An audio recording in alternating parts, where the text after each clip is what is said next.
السلام علیکم۔ آج کا ہمارا موضوع the founder of Pakistan Peoples Party Zulfikar Ali Bhutto. Zulfikar Ali Bhutto کون تھا؟ ذوالفقار علی بھٹو حکومت سے پہلے یا سیاست سے پہلے اس کا کیا پروفیشن، کیا پیشہ تھا، اور پولیٹکس میں کیسا آ گیا، اور اس کے بعد اس کا گورنمنٹ نے کون سی چیلنجز فیس کی، کون سے ہسٹوریکل ایونٹس نے پلیس لیا اس کے ریجیم میں، اور وہ کون سی چیلنجز تھی جو کہ ذوالفقار علی بھٹو نے فیس کی اپنے ہی گورنمنٹ، اور آخر کار ذوالفقار علی بھٹو کو کیسا ایگزیکیوٹ کر دیا گیا ضیاء الحق کے دور میں۔ ٹاپک کو آگے بڑھنے سے پہلے آپ سے گزارش کی جاتی ہے کہ چینل کو سبسکرائب کریں، بیل آئیکن کو پریس کریں تاکہ جو بھی امیڈیٹ انفارمیشن ہو وہ آپ تک بھرپور مل سکے۔ آتے ہیں اپنے موضوع کی طرف۔ ذوالفقار علی بھٹو جو کہ 1965 سے پہلے فورن منسٹر ہوا کرتا تھا جنرل ایوب خان کا۔ جنرل ایوب خان جو کہ فرسٹ مارشل لا ایڈمنسٹریٹر بھی ہے، جو کہ 1958 میں مارشل لا امپوز کر دی گئی پاکستان میں، اور اس کے بعد الیکشن میں جنرل الیکشن جو ہو گئے اس میں ایز اے پریزیڈنٹ پاکستان کا پریزیڈنٹ بن گیا، اور ایز اے پریزیڈنٹ اس نے سرو کی کنٹری کو۔ 1965 پاکستان اور انڈیا کا جو جنگ سٹارٹ تھا 1965 میں، اسے مد نظر رکھتے ہوئے یو ایس ایس آر اور یونائٹڈ اسٹیٹ نے مل کر اس جنگ کا ایلیمینیٹ کرنے کے لیے فوراً ہی ان دونوں اسٹیٹ کے ہیڈ کو انوائٹ کیا رشیا میں۔ جو انڈیا کا ہیڈ تھا وہ پرائم منسٹر جواہر لال نہرو، اور پاکستان کا پریزیڈنٹ ایوب خان، ان دونوں کو انوائٹ کیا رشیا میں تاکہ جو 1965 کا جو وار تھا کشمیر کے اوپر پاکستان اور انڈیا کا، اسے ایلیمینیٹ ختم کرنے کے لیے فوراً ہی ایک ٹریٹی یا ڈکلیریشن کری، جس کی بنا پر یہ وار روکا جائے۔ جو ڈکلیریشن ہو گیا، وہ ڈکلیریشن میں جو کشمیر ایشو تھا اس پر کسی طرح کا بھی ڈسکشن نہیں ہوا تھا۔ حالانکہ جو وار تھا انڈو پاک وار 1965 وہ بھی کشمیر کو لے کر ہی سٹارٹ ہوا تھا، لیکن بدقسمتی سے جو پاکستان کا پریزیڈنٹ ایوب خان تھا اس نے کشمیر کے اوپر کسی طرح کا بھی ڈسکشن نہیں کیا۔ اسے مد نظر رکھتے ہوئے جو فورن منسٹر آف ایوب خان ذوالفقار علی بھٹو تھا، اس نے 1965 میں ریزائن کر دی فورن منسٹری سے۔ 1966 میں ذوالفقار علی بھٹو نے اپنا ایک پارٹی اسٹیبلش کی PPP کے نام سے، Pakistan Peoples Party. Pakistan Peoples Party کا جو مین مقصد تھا، ان کا مقصد تھا کہ ہم لوگ ایلیمینیٹ کریں ایوب خان کے گورنمنٹ کو، اور اس طرح گورنمنٹ لائے پاکستان میں جو کہ کشمیر پر بھی بات کر سکے، اور جو پاکستانی ماسز تھی ان کا پروٹیکشن کے لیے، سیف گارڈ کے لیے بھی نعرہ اٹھا سکے۔ اسے مد نظر رکھتے ہوئے ذوالفقار علی بھٹو نے اپنا ایک پارٹی اسٹیبلش کی پاکستان پیپلز پارٹی کے نام سے، جو کہ ویسٹ پاکستان میں ہوا کرتی تھی۔ بیفور 1970 یا 1971 سے پہلے پاکستان دو حصوں میں ڈیوائیڈڈ تھا۔ جو ایسٹ ونگ کہا جاتا ہے وہ آج کل کا بنگلہ دیش ہے، اور جو ویسٹ ونگ ہے جو آج کل کا پورا پاکستان، جس میں 4 پروونسز ہیں، بلوچستان، پنجاب، KPK اینڈ سندھ۔ جو اس پاکستان میں جو میجورٹی تھی یا جو پولیٹیکل پاور تھا وہ پاکستان پیپلز پارٹی ذوالفقار علی بھٹو کا تھا، جبکہ ایسٹ ونگ میں عوامی پارٹی کا جو لیڈر تھا شیخ مجیب الرحمان، اس کا میجورٹی بھی تھی اور اس کا پاور بھی تھا ایز اے پولیٹیشین۔ اور 1969 میں ایوب خان نے ریزائن کر دی اپنے پریزیڈنٹ شپ سے، کیونکہ پاکستان پیپلز پارٹی اور عوامی لیگ کے جو لیڈر تھے شیخ مجیب الرحمان، ان دونوں نے مل کر یا ان دونوں نے اپنے ہی ونگز میں پروٹیسٹ سٹارٹ کی یا ریبیلین سٹارٹ کی پریزیڈنٹ ایوب خان کے خلاف۔ جو تاشکند ڈکلیریشن تھی اسے مد نظر رکھتے ہوئے انہوں نے ایک ڈکلیریشن جو پاس کی تھی، اس کے خلاف انہوں نے پروٹیسٹ اور بغاوت سٹارٹ کی ایوب خان کے گورنمنٹ کے خلاف، کیونکہ وہ لوگ چاہتے تھے کہ Kashmir should be the part of Pakistan, but unfortunately Ayub Khan you didn't even talk even discuss about Kashmir issue. اسے مد نظر رکھتے ہوئے انہوں نے پروٹیسٹ بھی سٹارٹ کی اور ریبیلین بھی سٹارٹ کی ایوب خان کے خلاف، اور وقت کے ساتھ ساتھ یہ اتنا پولیٹیکل انسٹیبلٹی اتنی سپریڈ ہو گئی کنٹری میں کہ آخر کار جو ایوب خان تھا وہ اس پر مجبور ہو گیا کہ وہ ریزائن دے، اور ریزائن دینے کے بعد جو سیکنڈ مارشل لا فوجی حکومت پاکستان میں لگ گئی وہ یحییٰ خان نے لگائی۔ 1969 کے resignation of the Ayub Khan martial law was imposed by Yahya Khan. Yahya Khan نے جیسے مارشل لا لگائی، اس نے سٹارٹ میں یہ وعدہ کر لیا پاکستانیوں کے ساتھ اور پولیٹیشنز کے ساتھ کہ I will announce the date of election as soon as possible، کہ میں الیکشن کا ڈیٹ اناؤنس کروں گا جتنا جلدی ممکن ہو سکے، تاکہ جو پولیٹیکل انریسٹ تھی انہیں کاؤنٹر کرنے کے لیے، انہیں کنٹرول کرنے کے لیے اس نے مارشل لا امپوز کر دی گئی تھی پاکستان، تاکہ جو مسائل پاکستان میں چاہے اکانومی سے ہو چاہے پولیٹیشن سے ہو ان کو کاؤنٹر کرنے کے لیے انہوں نے سیکنڈ مارشل لا بھی پاکستان میں لگائی، اور جتنے بھی پولیٹیکل ایکٹیویٹیز تھے وہ سارے بین ہو گئے، اور جو لینڈ ریفارم تھے یا جو ادر ایکٹیویٹیز تھی، جو انفراسٹرکچر تو اس کو بوسٹ کر دیا گیا، ان کو جو ترقی دی گئی، اور جو پولیٹیکل جتنے بھی پولیٹیشنز تھے، سیاستدان تھے، انہیں بھی اریسٹ کر دیا، تاکہ جو پولیٹیکل انریسٹ ہیں اس سے گائیڈ رائڈ مل سکے۔ انہی بنا پر جو الیکشن کا ڈیٹ اناؤنس ہو گیا 1970 میں، تو اس الیکشن میں جو آج کل کا بنگلہ دیش سے عوامی لیگ کا لیڈر شیخ مجیب الرحمان، ویسٹ ونگ سے جو آج کل کا موجودہ پاکستان ہے، اس سے ذوالفقار علی بھٹو کھڑے ہو گئے ایک دوسرے کے خلاف یا حکومت کے خلاف۔ جو الیکشن لڑے گئے اس میں جو وکٹوری مل گئی وہ شیخ مجیب الرحمان کو ملی، جو کہ بنگلہ دیش یا بنگال سے اس ٹائم تعلق رکھتا تھا، کیونکہ جو میجورٹی تھی پاکستان کی وہ ٹوٹل میجورٹی بنگال میں رہتے تھے۔ صرف پاکستان جو آج کل کا پاکستان ہے یہ بائی لینڈ یا جغرافی اس کا بڑی تھی، لیکن اس کا جو عوام ہے جو لوگ ہیں وہ اتنا نہیں تھے as compare to the east wing. So جو میجورٹی تھی وہ تو شیخ مجیب الرحمان نے لے لی، اور جو سیٹ تھی چاہے وہ نیشنل یا کیبنٹ پر ہو وہ سارے شیخ مجیب الرحمان کے پاس تھے۔ اس ٹائم جو الیکشن لڑے گئے تھے وہ 300 سیٹس پر تھی، وہ نیشنل اسمبلی سے اور کیبنٹ دونوں سے تھی۔ ان 300 سیٹ میں 165 سے ابو جو وکٹوری حاصل کی وہ شیخ مجیب الرحمان عوامی لیگ سے جو تعلق رکھتا تھا اس نے کی، اور 86 to 87 سیٹ جو تھے وہ ذوالفقار علی بھٹو نے جیت لی۔ جو میجورٹی تھی وہ ساری شیخ مجیب الرحمان کے پاس تھی، جبکہ مائنورٹی وہ Zulfikar Ali Bhutto the founder of Peoples Party کے پاس تھی۔ اسے مد نظر رکھتے ہوئے جو حق ہے جو رائٹ ہے وہ تو شیخ مجیب الرحمان کا بنتا ہے،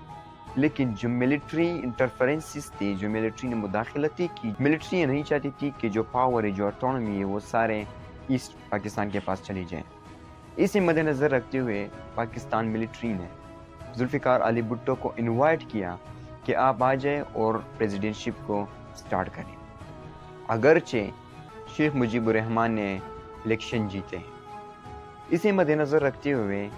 ذوالفقار علی بھٹو نے شیخ مجیب الرحمان کے ساتھ ایک نیگوسیشن کی، ایک مذاکرات کیا، اور اس میں شیخ مجیب الرحمان کو یہ کہا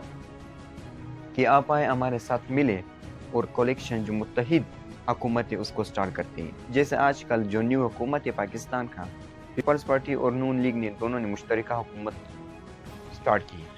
ٹائم جو ذوالفقار علی بھٹو تھا اس نے بھی عوامی لیگ کا جو لیڈر تھا شیخ مجیب الرحمان اسے بھی یہی طرح کہا کہ آپ آئے ہمارے ساتھ کولیکشن گورنمنٹ یا رجیم کو سٹارٹ کریں۔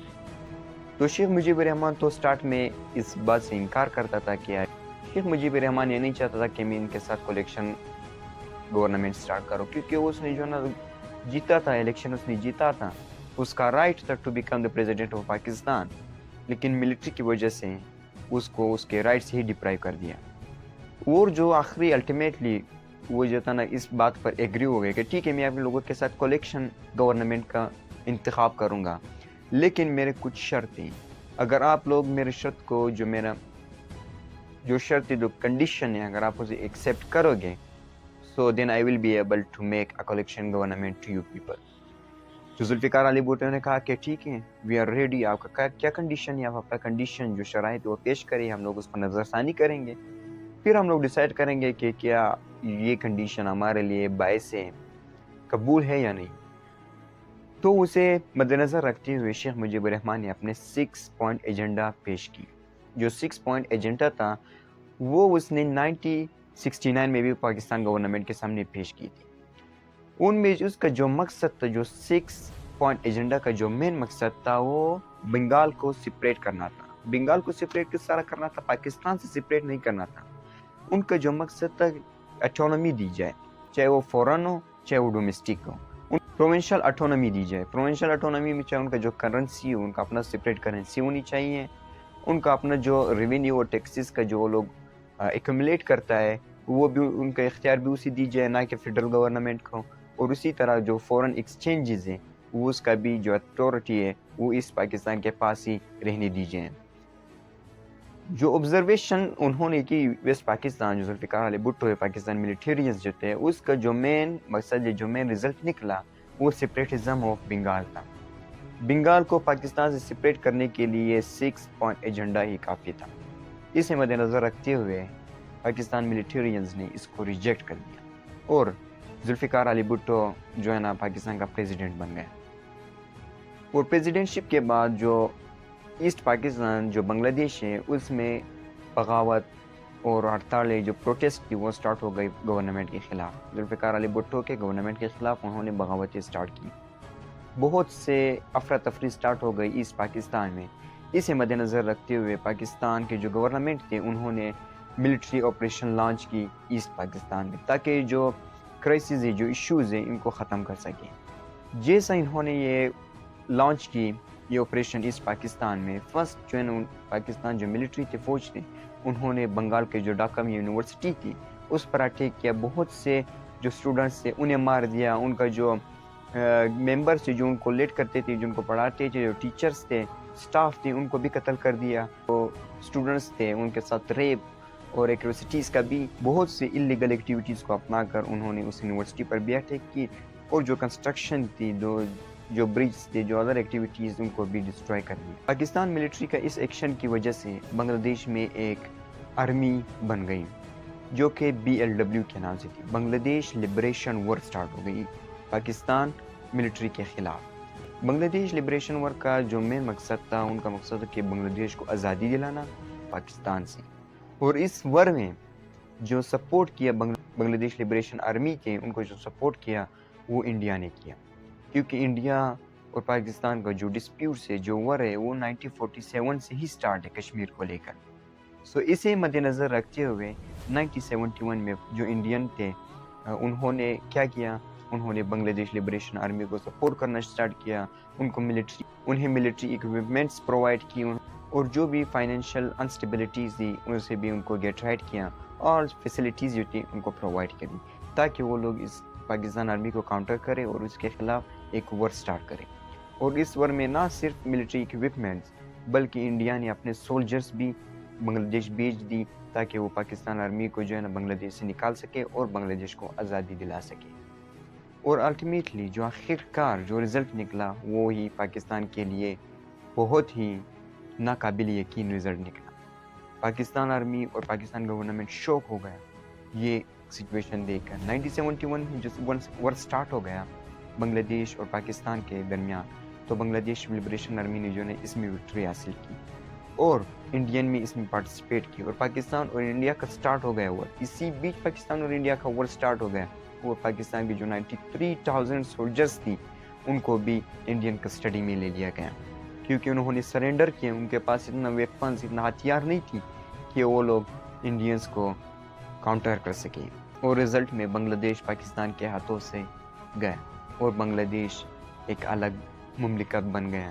اس ٹائم ایسٹ پاکستان, آج کل بنگلہ دیش, جو کہ ایک آزاد مملکت بن گیا 1971. بنگلہ دیش کے سپریٹزم ہونے کے بعد پاکستان میں تو اس ٹائم بھٹو کا ہی راج تھا, بھٹو ہی سرو کر رہا تھا as a president of Pakistan. اور کچھ ٹائم کے بعد بھٹو نے ایک نیو کانسٹیٹیوشن پیش کی جسے کانسٹیٹیوشن 1973 کہا جاتا ہے. 1962 کا جو کانسٹیٹیوشن ہے وہ ایبروگیٹ کر دیا گیا, ختم کر دیا گیا, جب کہ پاکستان میں دوسرا مارشاء اللہ جب امپوسٹ کر دی گئی, جو دوسرا مارشاء اللہ پاکستان میں لگا دی, جو کانسٹیٹیوشن تھی وہ آٹومیٹیکلی ہی ختم ہو جاتا ہے. اسی کے بعد 1973 میں ذوالفقار علی بھٹو نے ایک نیو کانسٹیٹیوشن بنایا جو کہ آج تک چل رہا ہے. یہ کانسٹیٹیوشن جو کہ بینیفیشل بھی ہے پاکستان کے لیے. اور اسی کانسٹیٹیوشن میں جو پہلے 7 امینڈمنٹس سے مراد جو کانسٹیٹیوشن, جو آئین میں چینجنگ کرنا, جو آئین میں کچھ رد و بدل کرنا, یہ بھی ذوالفقار علی بھٹو کے ہی گورنمنٹ میں ہو گئے. اسی نے خود 7 امینڈمنٹس بھی اسی نے خود کی, جیسا کہ 2024 میں 26 امینڈمنٹ پیش کر دی گئی تھی. جو کہ نیشنل اسمبلی سے بھی پاس ہو گیا اور کیبنٹ سے بھی پاس ہو گیا۔ نیشنل اسمبلی اور کیبنٹ اگر کوئی امینڈمنٹ کو پاس کرے تو اس کے بعد وہ امینڈمنٹ ہی امینڈمنٹ رہتا ہے۔ ان 7 امینڈمنٹس میں ایک امینڈمنٹ جو کہ بھٹو نے اسلام یا مسلمانوں کے لیے کیا، جو کہ آج تک قائم و دائم ہے، قادیانیوں کے بارے میں تھا۔ قادیانی کو غیر مسلم قرار دینا، یہ پاکستان 1973 کے آئین میں لکھا ہے جو آج تک قائم و دائم ہے۔ یہ مسلم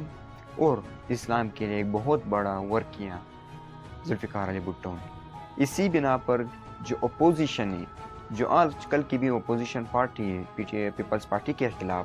وہ بھی ذوالفقار علی بھٹو کو اچھے نام سے یاد کرتے ہیں، اس کو رسپیکٹ دیتے ہیں۔ نہ کہ صرف اس امینڈمنٹ سے، بلکہ اس نے جو سروسز،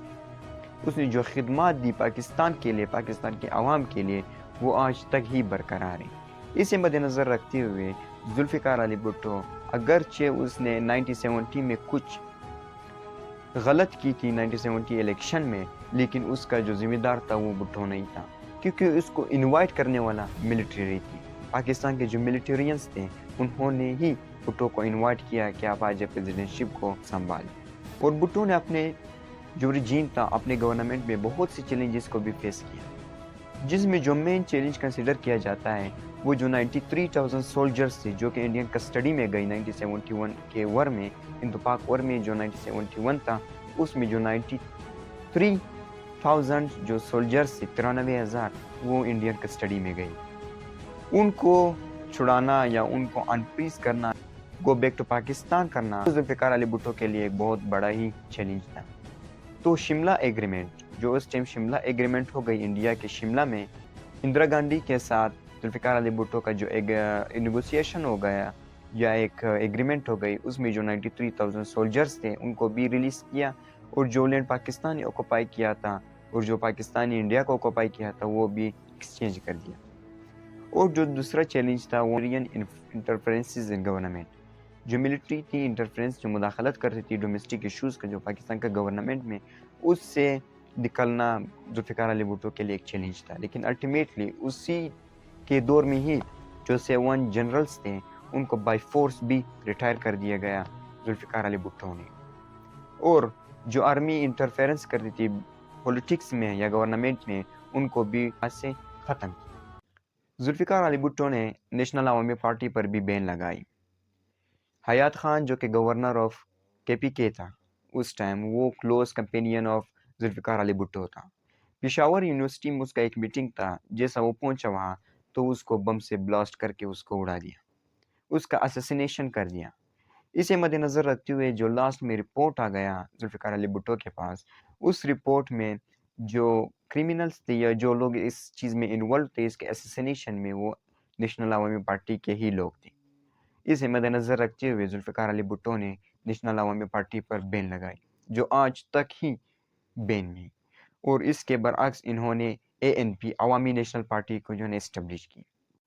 بھٹو نے وہ کون سی قربانیاں کی پاکستانیوں کے لیے جو کہ آج تک قابل ذکر ہیں؟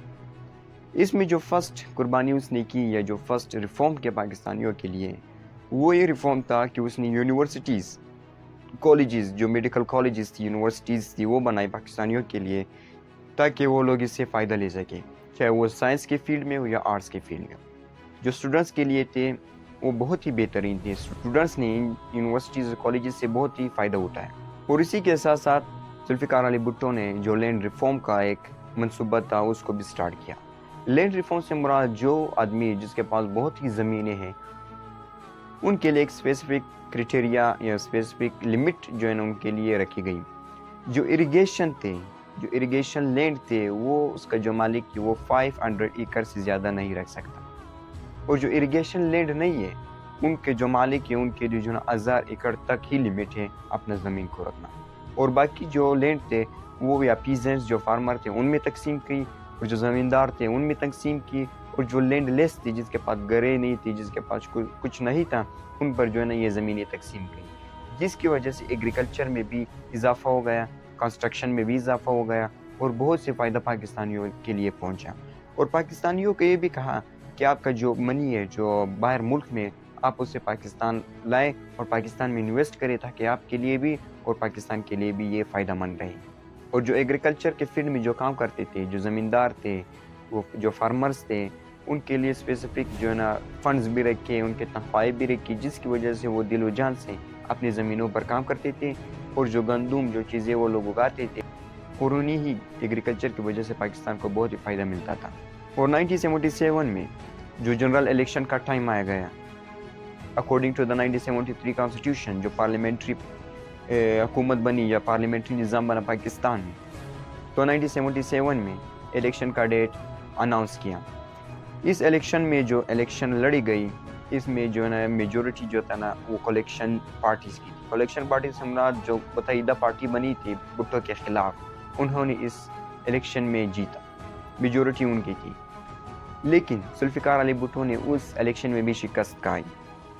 لیکن اس نے وہی 1970 والا ٹائم کو واپس ریپیٹ کیا، اور خود کو بائی فورس اس نے خود کو پرائم منسٹر کا جو ہے نا سیٹ پر بٹھایا، ملٹری کا زور پر یا اپنے ہی فورسز کے زور پر وہ بیٹھ گیا again the prime minister of Pakistan, اور ملک میں بغاوت، ملک میں پروٹیسٹ سٹارٹ ہو گئی پاکستان پیپلز پارٹی کے خلاف۔ اسے مد نظر رکھتے ہوئے ضیاء الحق جو کہ چیف آف آرمی اسٹاف تھا اس ٹائم، اس سے پہلے یہ بریگیڈیئر آف پاکستان آرمی تھا، اس کے کچھ ایٹیٹیوڈ یا کچھ کریکٹر کی وجہ سے اس نے ذوالفقار علی بھٹو کو اٹریکٹ کیا، جس کی وجہ سے وقت سے پہلے ہی ذوالفقار علی بھٹو نے ضیاء الحق کو پروموشن دینا سٹارٹ کی، بریگیڈیئر سے وہ چیف آرمی اسٹاف بن گئے۔ اور 1977 کے الیکشن کے بعد جو پروٹیسٹ، جو ریبیلیئن سٹارٹ ہو گئی ذوالفقار علی بھٹو کے خلاف، اسے مد نظر رکھتے ہوئے ضیاء الحق نے ملٹری کو یہ اتھارٹی دی اور ذوالفقار علی بھٹو کو اریسٹ کیا، اور جتنے بھی ممبرس تھے پاکستان پیپلز پارٹی کا ان کو بھی اریسٹ کر دیا، تاکہ جو ملک میں جو انریسٹ چل رہے ہیں، جو ریوٹس چل رہے ہیں پاکستان پیپلز پارٹی کے خلاف، انہیں کاؤنٹر کر سکیں اور ملک کو ڈیولپمنٹ کی طرف بڑھا سکیں۔ تو اسی لیے اس کے اریسٹیشن کے بعد پاکستان میں ایک بار پھر سے ملٹری رول سٹارٹ ہو گئی، اور کچھ فوراً پریشر کی وجہ سے یا ڈومیسٹک جو عوام کے کچھ عوام جو کہ ذوالفقار علی بھٹو کو سپورٹ کرتے تھے، ان کے پروٹیسٹ کی وجہ سے ذوالفقار علی بھٹو کو ریلیز کر دیا۔ اس کے بعد ذوالفقار علی بھٹو نے حکومت یا ملٹری کے خلاف کچھ ایسے سنٹنسز، ایسے جملے بولے جو کہ ملٹری اس پر اگین کمپل ہو گئی کہ اس کو اریسٹ کرنا پڑا۔ اسی طرح 2-3 ٹائمز ذوالفقار علی بھٹو کو اریسٹ کر دیا اور ریلیز کر دیا، لیکن الٹیمیٹلی جو آخر ٹائم اس کو اریسٹ کر دیا، اور سپریم کورٹ اور لاہور ہائی کورٹ سے جو ہے نا اس دونوں سے ذوالفقار علی بھٹو کو ایگزیکیوٹ کر دیا۔ اور جو فارن کنٹریز تھیں انہوں نے بھی اس چیز میں مداخلت کی، اور ضیاء الحق کو یہ کہا کہ آپ ذوالفقار علی بھٹو کو پھانسی نہ دیں، اس کو ریلیز کریں،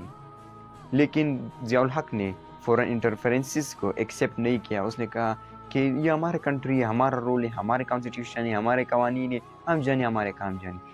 He didn't let foreign interferences in the domestic issues of Pakistan. On March 18, 1977 کو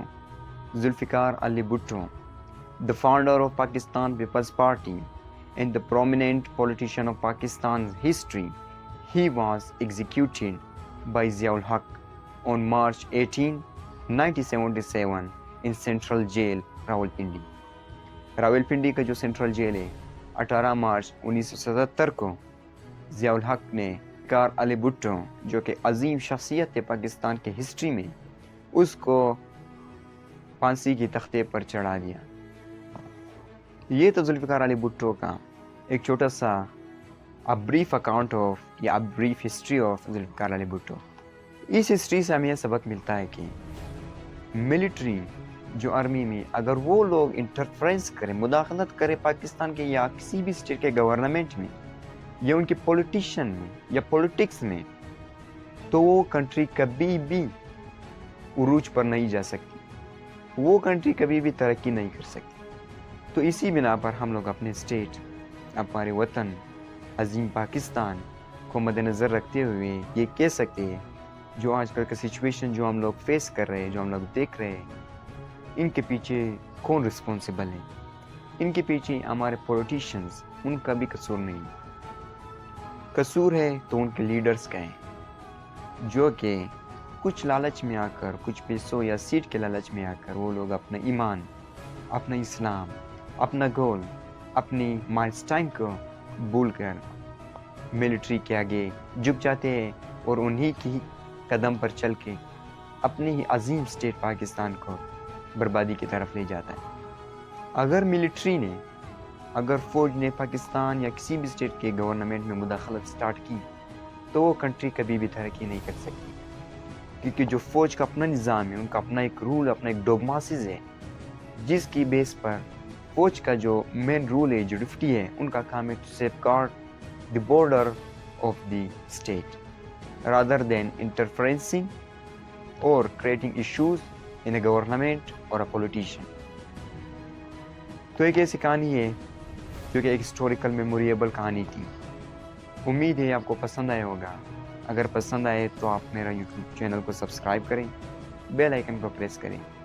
تاکہ آپ کو جو بھی امیڈیٹ انفارمیشن